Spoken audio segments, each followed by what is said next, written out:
Welcome to the 15th episode of Always Remember, World War II Through Veterans' Eyes, Liberators of the Holocaust, Buchenwald Concentration Camp. Adolf Hitler's final solution was carried out in at least 44,000 concentration camps, ghettos, and forced labor camps spread out throughout Europe. An estimated 15 to 20 million people were murdered in these camps, including 6 million Jews. For the young American GIs who liberated them, the horrors of the Nazi concentration camps far outweighed anything they had ever experienced in war. Tasked with the welfare of prisoners, James S. Moncrief was one of the first GIs to arrive at Buchenwald. He quickly reported back to Major General Robert W. Grohl that the horrors he saw at Buchenwald were worse than anything he could have imagined. Robert Muhler stayed at Buchenwald about 1 week, restoring order and standing guard. He found himself drawn to the skeleton men walking around, and yet repelled. He had never seen such emaciated people. John M. Williams was given a ghastly tour of Buchenwald by one of the inmates, Mr. Bernstein, who showed Williams the various methods the Nazi used to murder Buchenwald's inmates, including inoculating them with disease, crushing their skulls, the gassing method, shooting, and the nail method.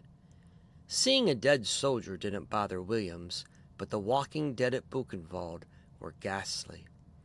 After the B-24 bomber he navigated was shot down over France, Art Zander spent 7 weeks in hiding until he was double-crossed by a Frenchman and turned over to the Gestapo. Zander was horrified to learn that instead of being sent to a prisoner of war camp, he was one of an unlucky 870 American soldiers deemed terror fliers by Hitler himself and ordered to concentration camps. At Buchenwald, Zander and his fellow GIs avoided the wife of the camp's commandant. Nicknamed the Bitch of Buchenwald, she walked around the camp admiring the men's tattoos. If she saw one she liked, she had them murdered and skinned. Those stories and more in this 15th episode of Always Remember World War II Through Veterans' Eyes. I consider this 3-part series on the liberation of the concentration camps to be the most important episodes in the podcast series. During the 1990s, while serving as a teacher with the Department of Defense schools in Bad Kreuznach, Germany, my family and I visited many of the sites associated with World War II, from the beaches of Normandy, where the D-Day landings took place, to the Ardennes forest, where the Battle of the Bulge was fought, to the death camps of Auschwitz, Buchenwald, and Dachau. We saw what was at stake in World War II, when not only democracy in the U.S., but throughout the world hung in the balance. I began to write to World War II veterans to thank them for their service. I sent them pictures of the sites that we visited. I invited them to share their stories with me, and I promised to keep them alive in the classes I taught. What I never could have anticipated was that veterans shared their stories with their buddies and printed my letters in their reunion newsletters. I was soon corresponding with approximately 140 World War II veterans, 20 of whom received the nation's highest honor, the Medal of Honor. I had more material than I could ever use in the classes that I taught, so to keep my promise, I wrote Always Remember World War II Through Veterans' Eyes and launched this series of podcasts based upon the book. As the Siegfried Line was shattered and the Allies penetrated deep into Germany, concentration camps were exposed, where Hitler's final solution to exterminate the Jews, Gypsies, homosexuals, developmentally disabled, communists, and enemies of the state had been carried out. For the soldiers who liberated them, the horrors of the Nazi death camps far outweighed anything they had experienced in the war. Between 1933 and 1945, the Nazis set up at least 42,400 concentration camps, ghettos, and forced labor camps throughout Europe. Within these camps, the Nazis killed an estimated 15 to 20 million people, according to research conducted by the Holocaust Memorial Museum in Washington, D.C. At least 6 million of the dead were Jews. Instead of relenting when Germany's defeat appeared all but certain, the Nazis accelerated their production line of death. Heinrich Himmler, Hitler's second in command, knew that dead men told no tales, and desperately wanted all of the concentration camp inmates executed before they could be liberated by the Allies. With the Allied advance fast approaching, Himmler ordered that the buildings in the camps be burned and the prisoners executed or marched to other older camps located deeper in Germany. Buchenwald concentration camp was liberated almost by accident by a patrol led by Captain Friedrich Keffer of the 9th Armored Infantry Battalion. It was the second concentration camp liberated by the Americans. Ohrdruf had been liberated just days before, but only 75 prisoners were found still alive when it was liberated. Captain Keffer's patrol was in a little village outside of Weimar when they came across 3 or 4 Russians who were fighting 2 or 3 Germans with fists and knives. The patrol had a translator who spoke both Russian and German and learned that the Russians had tracked down the Germans who had imprisoned them at a nearby concentration camp. The Russians reported that thousands of prisoners were still located in the camp, too sick or weak to escape, just 10 to 15 miles from where they were. After hearing this with his and clearing it with his commander, Captain Frederick loaded the Russians into his scout car and had them direct him to the camp. Upon arrival, Captain Keffer found thousands of emaciated prisoners in desperate need of medical attention. Captain Keffer sent an urgent radio message, which was relayed through Combat Command Headquarters all the way up to Division Headquarters of the 6th Armored Division. James S. Moncrief of Charlotte, North Carolina, was a G1 personnel officer to the General Staff of the Commanding General, Major General Robert W. Grohl. As such, the welfare of prisoners was Moncrief's responsibility. If things were as bad at Buchenwald as Captain Keffer had described them to be, Moncrief knew there would be a dire need for supplies of all kinds. Moncrief quickly consulted with Cale Boggs, G-Force Supply and Logistics Officer of the division, to radio General Patton's headquarters for help. Boggs would later become a congressman, governor, and senator from Delaware. Realizing Boggs needed a more accurate assessment of what was needed, Moncrief went to Buchenwald himself, arriving just a couple of hours after Captain Keffer had found the camp. In a June 13, 1996 letter, Moncrief described his actions at Buchenwald. "I won't attempt to relay any of the details of the horrors I saw at the camp. My message to Boggs was that the situation was far worse than we had ever imagined. When I got back to division headquarters, he and I spent the better part of the rest of that night reporting to Army, answering their questions. As a result of the information that we gave to the Army, Patton's headquarters was able on the very next day to start the relief effort and sent all of the required troops, medical engineers, and others required for the job. I do not have personal knowledge of the actual things that went on in that process. My division continued on its mission of chasing the German army." By April 1945, Robert Muhler of Lima, Ohio, had already seen the horrors of war prior to his arrival to Buchenwald. The body bags beside the road, the dead German soldiers, thrown onto the back of a truck of a Graves registration unit. Mueller's unit had seen plenty of action since landing on the beach at Normandy on September 3, 1944, 3 months after D-Day. They had surrounded the Germans in Cherbourg, France, chased them through Belgium and Holland, fought in the Battle of the Bulge, and crossed the bridge at Remagen, pushing the Germans back.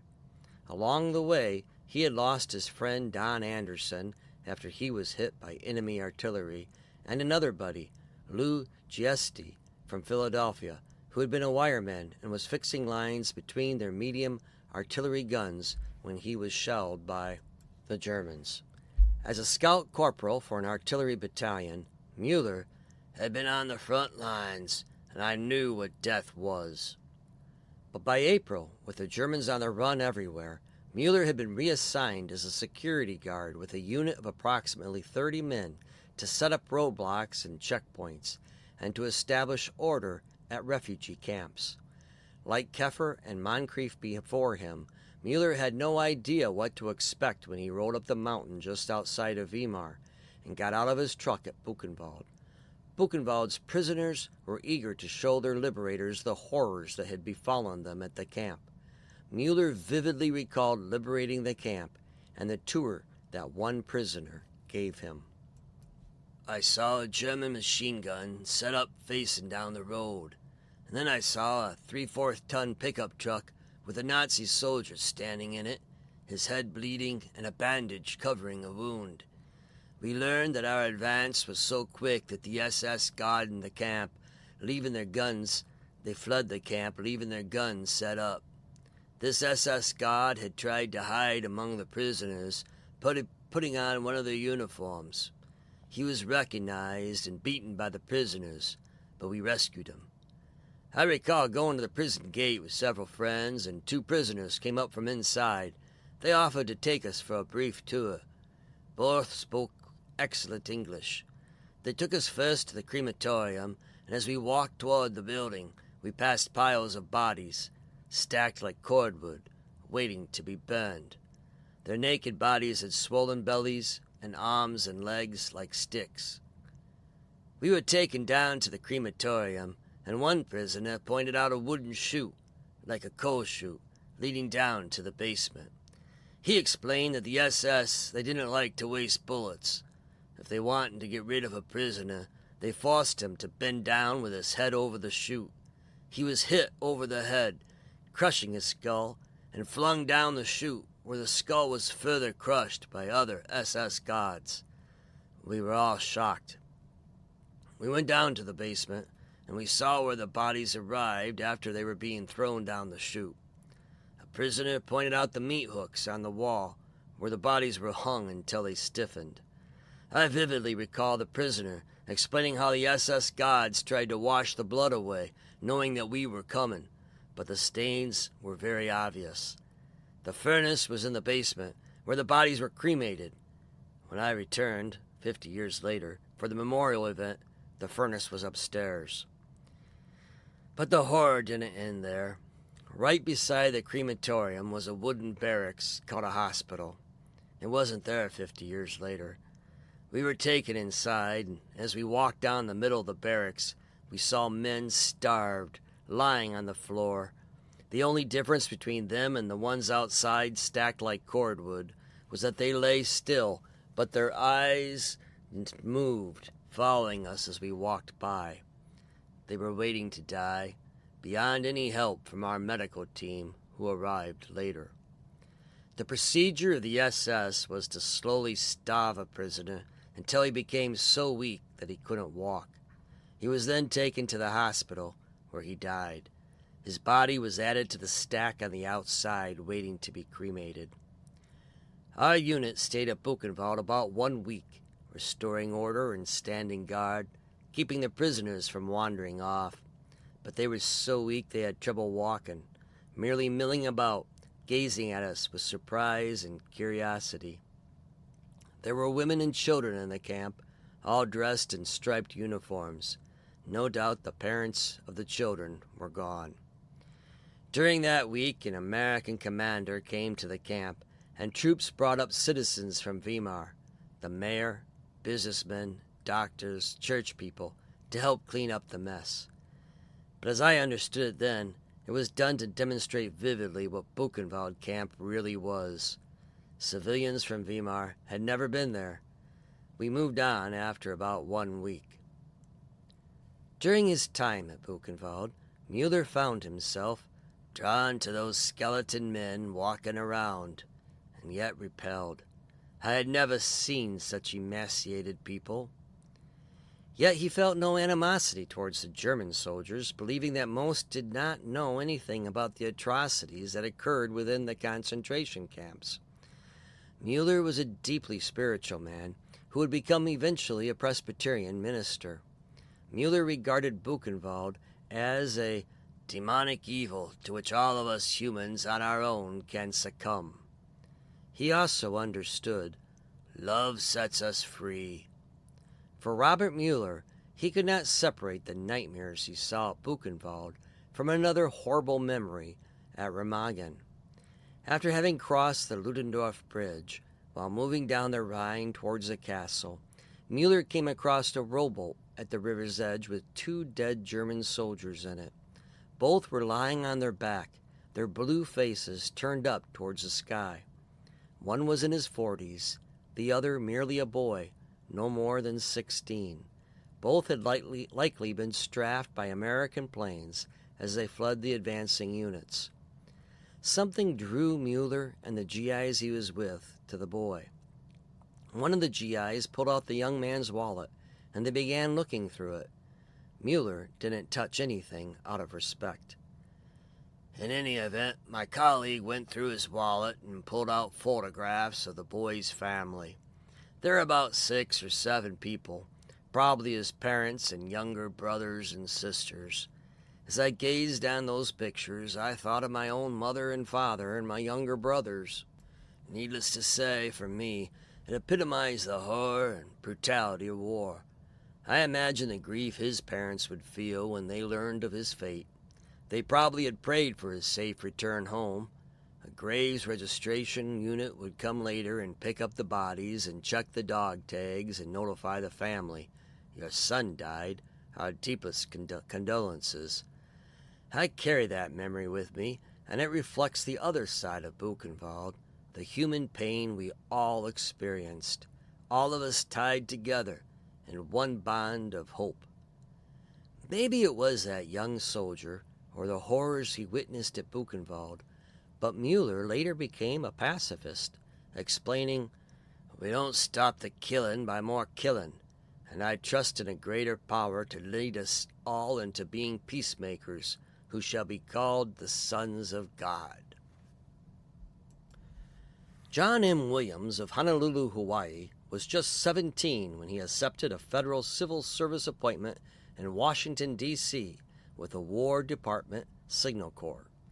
It wasn't long before he enlisted in the Army and was assigned to the forward echelon of the headquarters for the Normandy invasion. Williams landed on Omaha Beach on D-Day +1. Williams recalled moving the headquarters 23 times as the front progressed through France, Belgium, and Germany. Only during the Battle of the Bulge, while stationed in Spa, Belgium, did the headquarters move in the opposite direction, retreating some 20 miles. It was a terrifying experience for Williams as German buzz bombs landed in the vicinity. These bombs were fueled to go certain distances in a given direction, and when the fuel was consumed, the motor cut off. In the absence of the noise, no one knew that the bomb would land in the vicinity. This causes quite a lot of stress and tension. I believe this is the only time I ever spent 72 hours without any sleep at all. But it was at Buchenwald that Williams witnessed the stuff that nightmares were made of. After the war, while attending Texas Christian University in 1946, Williams wrote about what he found at Buchenwald in an essay he called Concentration Camp Chaos. He never published the essay and sent me a copy of it. The air was crisp, and the sun was peeping over a range of Germany's majestic mountains on the spring morning when I left my headquarters in that country for a reconnaissance trip. No one on earth with a civil mind would have suspected that death and chaos were anywhere near. Indeed, it was a type of morning which made me thankful for life itself, and for a brief period, I wasn't even unhappy about being in the Army. Perhaps it is unwise for anyone to give vent to emotions, either good or bad, since an incident will surely occur to change the scene drastically. Such was the case on that April morning when I visited the infamous Buchenwald concentration camp. Our reconnaissance party drove from Bad Wildungen to Weimar, Germany, to inspect the signal installations for a new army command post. After our official mission was completed, we decided to view the notorious Buchenwald death camp, which was near Weimar. To see a dead man is not horrible. However, an unbelievably ghastly reality is to see a dead man walking, as in this prison, where starvation was a favorite method of killing. Buchenwald prisoners included Jews, Russians, Czechs, Poles, Frenchmen, Dutchmen, Belgians, political prisoners, and a few English and American fliers. Men, women, and children were among the thousands whose fate led them to death at the hands of Nazi murderers. An English-speaking German Jew, Mr. Bernstein, was an inmate of this institution. Mr. Bernstein met our party at the gate of the prison, and he voluntarily offered his services as a guide. We were especially fortunate in this respect, and we received much first-hand knowledge about the camp as well as many intimate notes.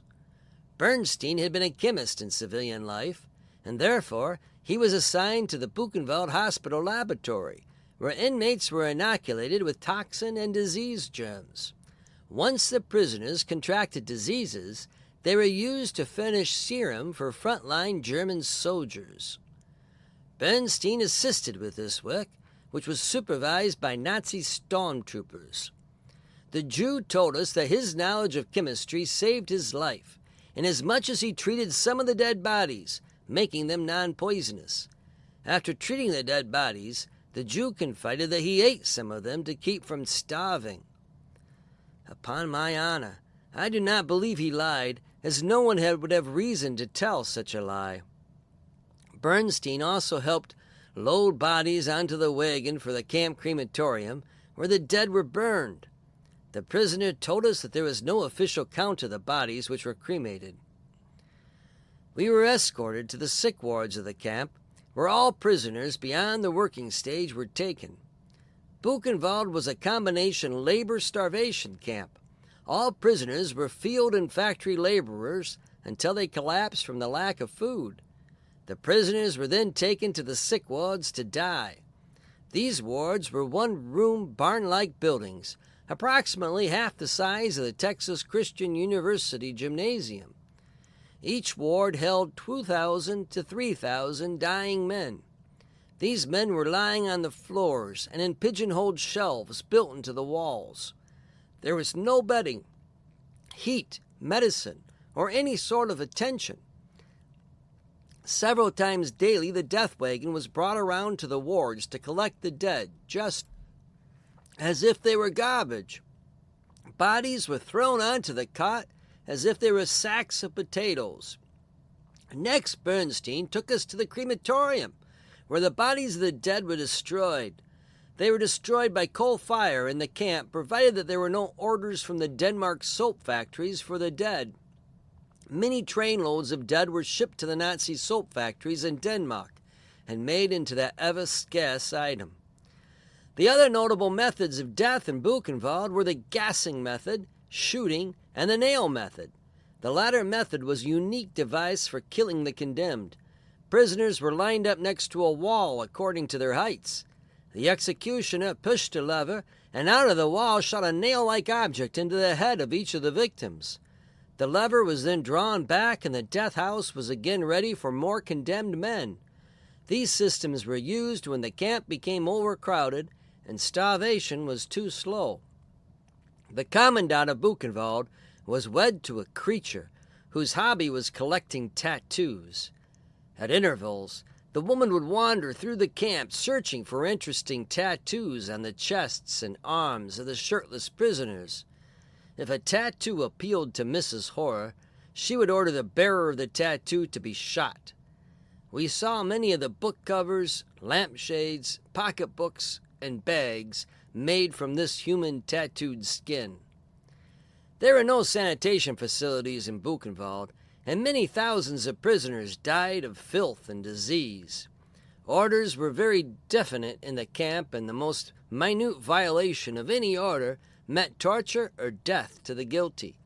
The punishment consisted of a beating with huge poles, or hanging by the heels from a tree limb. The citizens of Weimar were ordered by the United States military government to march through the camp and view the corruption set in action by the German army. Most of those who went through the camp wept bitterly. Perhaps the average German citizen did not know of the war crimes. And true enough, most of the German soldiers who committed the crimes had their orders from higher authorities. Only an outline of the innumerable atrocities committed in this camp can be made. Words defy true description of torture and death. The untainted minds of most Americans cannot fathom cruelty at a barbaric and chaotic stage of development. Such a state of affairs as existed in the German concentration camps gives us cause to ponder over the direction of our modern civilization. This scant description of the heinous crimes perpetrated in corrupt Germany is brought to light again that we might better understand freedom and liberty. The only substitute way to preserve our freedom and liberty and prevent a recurrence of such crimes is to constantly remind ourselves of the past, that we will always be alert to guard our future. The shocking description of the horrors Williams found at Buchenwald left his TCU professor nearly speechless. Inexplicably, the only comment the TCU professor made on the paper was "good job." After experiencing such traumatic events in the war, it must have been difficult for young veterans like Williams, who took advantage of the GI Bill to attend college, to deal with inane comments such as this from professors who could clearly not relate to the experiences of their students. The Buchenwald commandant's wife, referred to as Mrs. Horror by Williams in his essay, was Elsa Koch, who was more generally known as the Bitch of Buchenwald. After the war, she was tried for war crimes by a U.S. military court and sentenced to life imprisonment for instigation of murder and cruelty to Buchenwald's inmates. In 1967, at the age of 60, Koch hung herself in her prison cell at the Bavarian Women's Prison in Eichach, Germany. Art Zander of Rockford, Illinois, was one of an unlucky 870 American soldiers who were imprisoned in Nazi concentration camps instead of prisoner of war camps.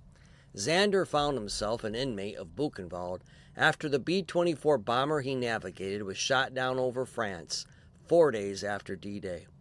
After 7 weeks of hiding, he was double-crossed by a Frenchman he thought was with the resistance and turned over to the Gestapo. The captured airmen had hoped they were about to be liberated when they heard the Allies were advancing on Paris. Instead, the Gestapo herded them into railroad cars to begin their journey to Buchenwald. It was a brutal trip, one that Zander barely survived. 60 of us were in cattle cars. There was no room to sit or lie down. We had to stand up for 5 days with no food or water. That was rough, really rough, he said, shaking his head. Some of the soldiers had learned about Nazi concentration camps. When they learned that Buchenwald was their final destination, they couldn't believe it. On approximately August 30th, 1944, the airmen arrived at Buchenwald. As soon as they entered the camp, the airmen had their hair cut off. Then they were sent to the showers, which the airmen suspected had a more insidious use than bathing. They took us into the shower room, and there were dual vents. We recognized what it was right away. One was for water, and one was for gas. We thought, this is it, but they turned the water on. The Nazi guards took the airmen's clothes when they went into the showers, and they didn't replace them right away. The airmen never were given concentration camp uniforms, but were instead given clothes taken from dead prisoners. Shoes were not included, at least not at first. Nor were the airmen assigned to a bunkhouse. Instead, they were instructed to stay and sleep on a rock slab, the cement foundation of a bunkhouse. On his third day at Buchenwald, Zander saw B-17s flying towards the camp. Zander could see that the B-17s were dropping smoke bombs, indicating the target for the bombers. The factory outside Buchenwald, which made component parts for the German V-1s and machine guns with slave labor from the camp, was hit hard. The factory was set ablaze. Angry guards commanded Zander and the other airmen to put out the fire. "You started that fire. Now put it out," Zander recalled the command. The airmen struggled to put out the fire, their bare feet burning since they had not yet been issued shoes. The camp was filled with Russians, gypsies, Jews, political prisoners, Catholic priests, and homosexuals. The American airmen, who had been labeled terror fliers by Hitler himself, were treated the same as the rest of the prisoners, with one exception. The Nazis did conform with the Geneva Convention in not forcing the airmen to work in their factories. The Russians were not so lucky, and they seemed to be treated the worst by the Nazi guards. The Soviet Union had not accepted the Geneva Convention, and therefore their POWs were not recognized as a part of it. During his captivity at Buchenwald, Zander lost 55 pounds. His days were spent either thinking about food or looking in vain for something to eat. Zander survived on bread made from sawdust and soup consisting of beet tops and maggots. He also benefited from the generosity of some fellow prisoners, policemen from Denmark, who shared vitamins and crackers with fresh butter that they had received in care packages. "I don't think we would have gotten out of there without the kindness of our Danish friends," Zander said. Executions occurred daily. The gas chambers were working all the time. I could tell when they were burning bodies by the smell and by the black smoke, Zander told the author.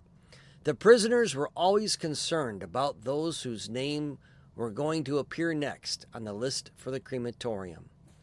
Escape was nearly impossible, though some prisoners still tried. The penalty, when they were inevitably caught, was death. 3 guys attempted to escape, and they were caught. They made the whole camp assemble to see them get hanged, Zander recalled. Elsa Koch, the bitch of Buchenwald, was also seen frequently walking around the camp. If she liked the tattoos on a guy, she had him killed, and she had him skinned, and she made a nightshade for herself, Zander recalled. Zander did not share the generally positive opinion most veterans had towards German civilians. The German civilians would spit on us, and they'd call us terror fliers. Some of the things they did to us, I wouldn't want to tell you, Zander said. He also did not believe that the civilians who lived near Buchenwald were ignorant of what was taking place within the camp. I don't know how they would live that close and not know what was going on, he explained.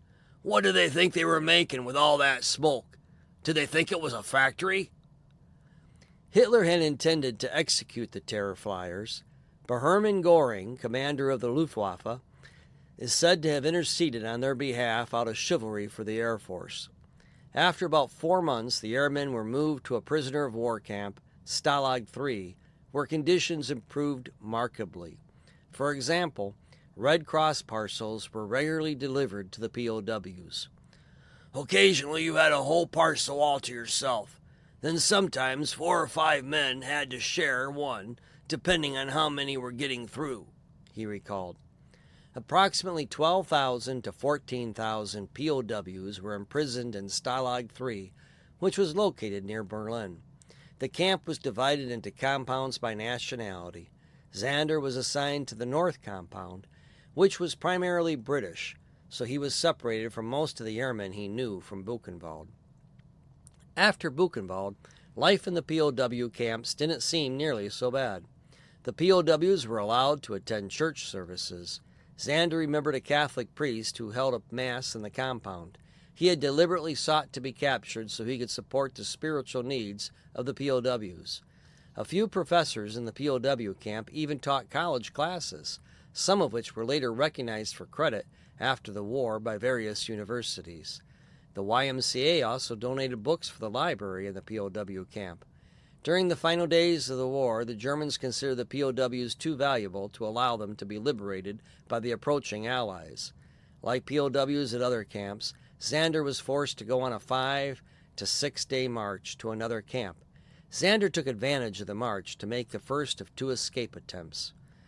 I was recaptured by some Hungarian SS, and I tried to use a letter that I'd received from Rosemary, his girlfriend, who later became his wife, as my official papers. It was marked geprüft and had an official German stamp on it. I almost got away with it, except a young eager beaver who thought they should check with their captain ended my chance of getting away. Zander had better luck on his second attempt and managed to rejoin the American forces, the Black Hawk Division of a cavalry reconnaissance outfit. Having just escaped as a POW, Zander didn't have a uniform, weapons, or supplies. The GIs adopted the former POW and even gave him a sought-after Eisenhower jacket. Zander then went to the quartermaster in charge of supplies. When Zander told him what he needed, the quartermaster scolded him, telling him, "You guys are all looking for this stuff for nothing." The quartermaster seemed more interested in hoarding the supplies for himself, rather than making sure a fellow soldier was fully equipped. I listened to him a little bit, and then I told him that while he was sitting on his ass for the past several months, we were getting shot at. I told him what I thought of him. A colonel heard me and said that guy has needed that for a long time. The colonel then invited Zander to have dinner with him. After the war, the 68 American airmen who were held as prisoners at Buchenwald were never recognized as having been there by the U.S. government and were therefore denied concentration camp reparations. As a result, the 68 airmen filed a class action lawsuit against the United States government. Zander, who was included in the suit, was particularly disgusted when he was forced to get a passport just to prove that he was an American citizen.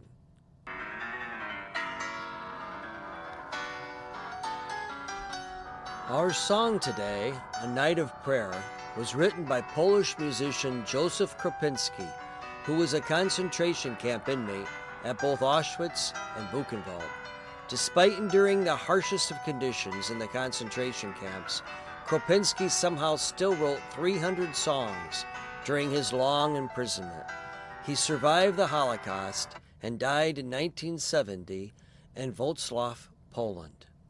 If you liked this podcast of Always Remember World War II Through Veterans' Eyes, please leave us a review on whatever podcast network you use.